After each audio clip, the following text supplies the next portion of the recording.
자, 우리 그러면 이제까지 이산 확률 변수를 도입하고 확률 분포, 그러니까 확률 질량 함수까지 구하는 것까지 표현 형식이 뭔지를 갖다가 우리가 알아봤는데, 자, 그럼 우리가 앞서 대표값 중에 이제 평균과 분산을 이야기하고 이제 확률 이야기를 했으니까 이 두 과정을 결합시키는 과정이 필요한 거죠.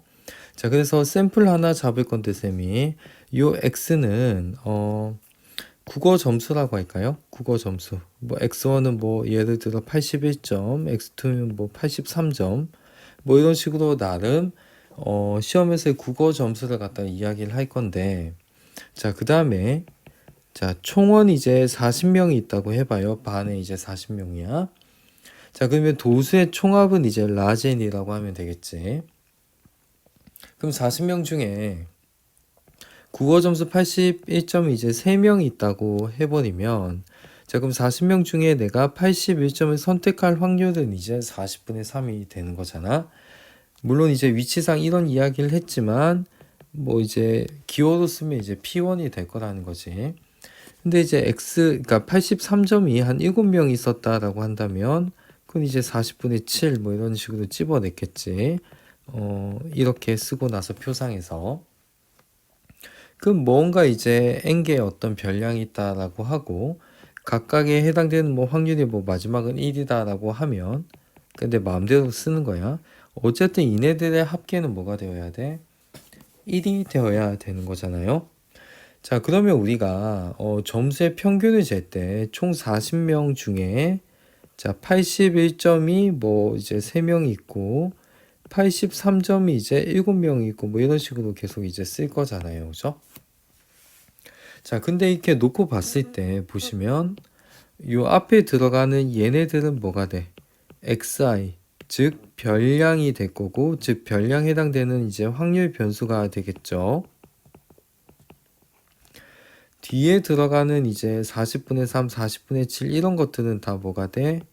자, 확률이 된다고 봤을 때 얘를 갖다 좀 정리를 하다 보면 x1에 이제 p1을 곱한 게 여기에서 일어나는 상황, 그 다음에 여기에서 일어나는 상황은 이제 x2의 p2 뭐 이런 식으로 갔었겠지. 우리가 평균이라고 하는 것은 표상에서는 이제 확률 변수에다가 확률 값들을 다 곱해서 더한 건데 여기 조금 이제 생략이 되어 있는 부분이 x2 p2 뭐 x3 p3 뭐 이렇게 쭉쭉쭉 가서 마지막은 pn 여기 xn 여기 xn pn 뭐 이렇게 곱해져 갔었던 거겠죠. 그래서 우리는 평균이라고 하는 것이 기대값하고 똑같은 거야. 그러니까 우리가 이 정도를 기대할 수 있다, 이 정도 평균이다, 뭐 똑같은 말을 쓰거든요. expectation의 약자를 따서 여기 E라고 하는 거거든요. 그래서 XIPI를 갖다가 시그마 표기로 나타내면 조금 더 간략하게 쓸 수 있는 거지. 그래서 아마 이 부분은 조금 이제 생략이 된 부분을 이어서 쓰면 이렇게 되는 거고. 자, 그럼 이제 분산이라고 하면 여기가 이제 별량이죠. 확률 변수가 별량 빼기 평균의 제곱. 그럼 얘는 이제 편차 제곱이 되는 거죠. 편차의 제곱. 그거의 기대값이니까 편차 제곱의 평균을 분산 vx 베리언스의 약자인 겁니다. 그래서 분산은 v라고 많이 쓰거든요. 그래서 분산도 이제 나타낼 수 있을 건데, 자, 보시면 별량 빼기 평균, 얘는 편차가 되죠. 제곱에다가 여기 pi는 n분의 fi인 거지. 전체 도수의 총합에 해당되는 도수의 숫자가 즉 선택되어질 확률을 뜻하는 거니까 이렇게 쓸 수가 있고요. 자, 근데 우리가 편차 제곱을 구하는 게 조금 힘들 수가 있어. 쉬운 예를 가지고 우리가 얘를 갖다가 한번 쌤이 써보면 3, 4, 5, 6, 7이 있는데 얘네들 평균이 5라는 건 알잖아요. 그죠? 그 다음에 이제 각 별량 해당되는 편차는 마이너스 2, 마이너스 0, 1, 2 뭐 이렇게 될 건데 그럼 편차 제곱이라고 하면 4고 1이고 0이고 1이고 4고 이렇게 쓸 수 있잖아. 이네들 총합이 이제 10인 거고 모든 데이터의 개수가 이제 5개가 되는 거니까 이 상태에서 분산이라고 했을 때 우리는 2개라고 할 수 있는 건데 걔를 갖다가 이제 표시를 한 거야. 얘를 갖다가 이제 표상에 쓰면은 3, 4, 5, 6, 7 이렇게 되고요. 각각이 선택되어질 확률은 이제 5개 중에 하나이니까 이렇게 했겠죠. 그죠? 우리가 기대값이라고 하는 것을 이렇게 2개씩 다 곱해서 이제 더해주면 되는 거니까. 자, 근데 이제 분산이라고 하는 것이 그러면 이제 3 빼기 5의 제곱에 편차 제곱을 쓸 때 이런 과정이 너무 불편하다는 거지.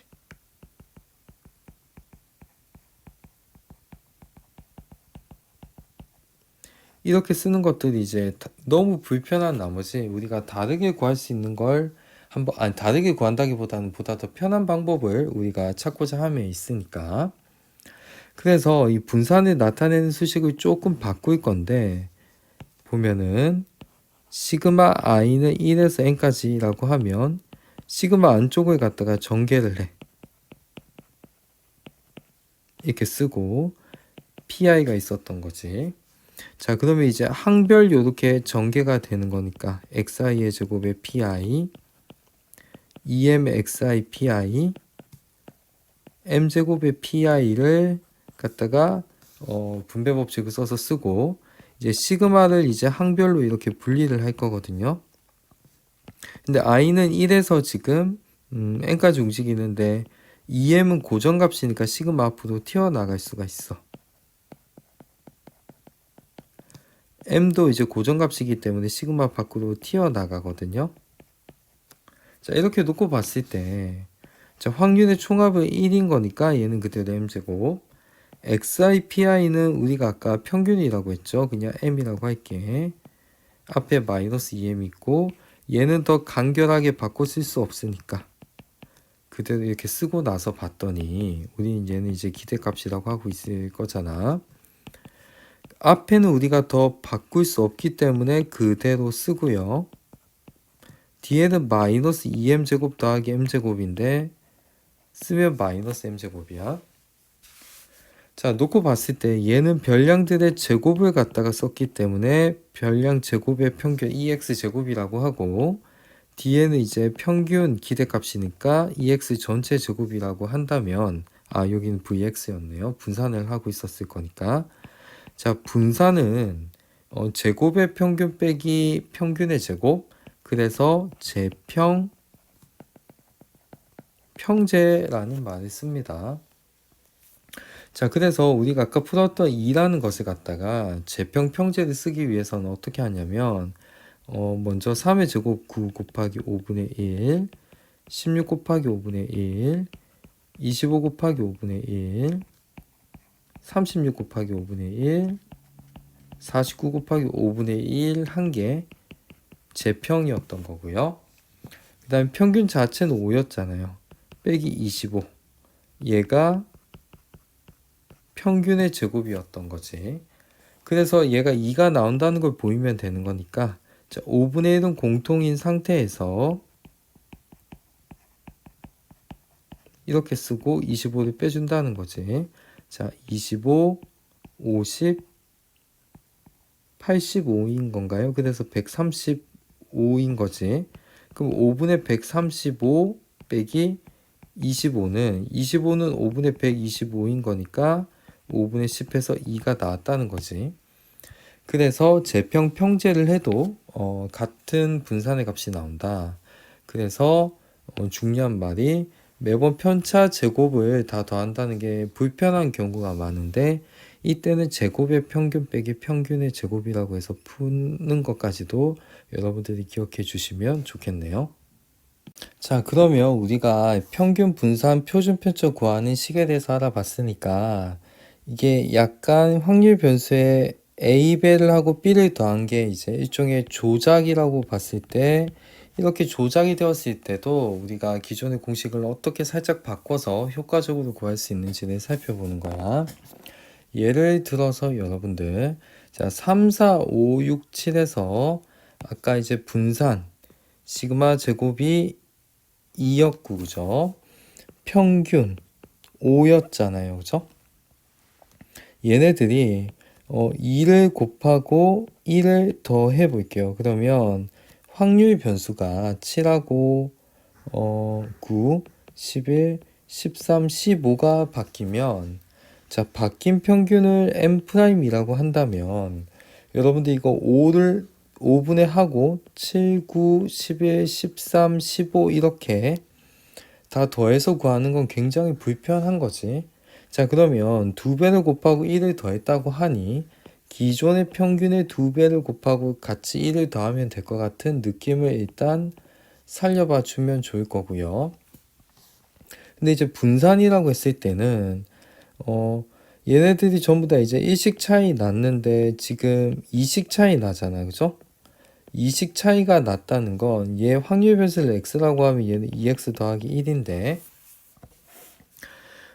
이게 지금 차이가 이제 2배로 늘어나면 실제로 분산은 m 프라임의 그러니까 시그마 프라임의 제곱이라고 했던 거는 이제 4배가 커져서 8이 된다는 이야기를 하려고 하는 거거든. 자, 근데 수식을 보면 a배를 하면 이제 a제곱배가 되고 얘는 이제 그대로 적용을 시켜준다고 봤을 때는 여러분들 조심해야 될 것은 여기 b. b는 분산에 크게 영향을 미치지 않는 건데 왜 그러냐면 여러분들 이 3, 4, 5, 6, 7이 4, 5, 6, 7, 8 되어서 이제 다 1씩 더해준다고 하면 물론 이제 평균은 1 더 커지겠지만 6을 기준으로 퍼져 있는 상태는 여전히 1이기 때문에 흩어져 있는 상태를 b가 그러니까 1을 더한다고 해서 크게 그걸 바꿀 수는 없는데 다만 이제 몇 배를 하면 거기에 제곱에 반응을 해서 불어난다는 게 지금 양가로 2번에 대한 이야기인 거고 표준 편차는 어차피 같이 루트를 씌우는 거기 때문에 다만 이제 여기에 있는 a가 음수일 수도 있으니까 절대값 처리를 한다는 거지. 자, 증명을 간략하게 보여주자면 표상에서도 위에 확률 변수가 바뀐다고 해서 밑에 있는 확률 값들이 P1, P2, P3, P4, P5 이런 것들이 바뀌지는 않는 거거든요. 자, 그러면 우리가 기대값 EX라고 하는 것은 시그마 i는 1에서 n까지 xi,pi라고 하면 우리가 표상에서는 x1, x2 쭉쭉쭉 가서 xn px가 이제 xi일 때 p1, p2 이렇게 갔었을 거잖아요. pn까지. 자, 그러면 보세요. 2에 ax 더하기 b라고 한다면 확률 변수만 여기 axi 더하기 b가 되고 거기에 해당되는 확률 값들은 바뀌지 않았다는 거지. 자, 얘를 갖다가 시그마 표기로 갖다가 우리가 나타내어 버리면 xi pi 더하기 b에 시그마 pi 뭐 이렇게 잡혀 있다라고 봤을 때 뒤쪽은 1이 되고 이쪽은 우리가 생각했던 이 x가 되는 거니까 확률의 총합은 1이고요. 그럼 a에 2x 더하기 b처럼 이렇게 나타낼 수 있었던 거지. 그래서 뭐 양가로 1번에 대한 수식이 만들어졌던 거고요. 자, 그 다음에 양가로 2번 같은 경우 v에 ax 더하기 b라고 하면 시그마 i는 1에서 n까지 자, 바뀐 별량 axi 더하기 b 빼기 바뀐 평균 am 더하기 b를 이렇게 빼주는 거죠. 얘 m인 거니까 이 x 자체가 그놈의 제곱에다가 확률값은 바뀌지가 않았어요. 자, 이렇게 보면 이제 b가 사라져주고 a로 묶이고 a xi 빼기 m에 전체 제곱에 이제 pi가 되는 거니까 a가 앞으로 튀어나오고 시그마는 계속 살아있어.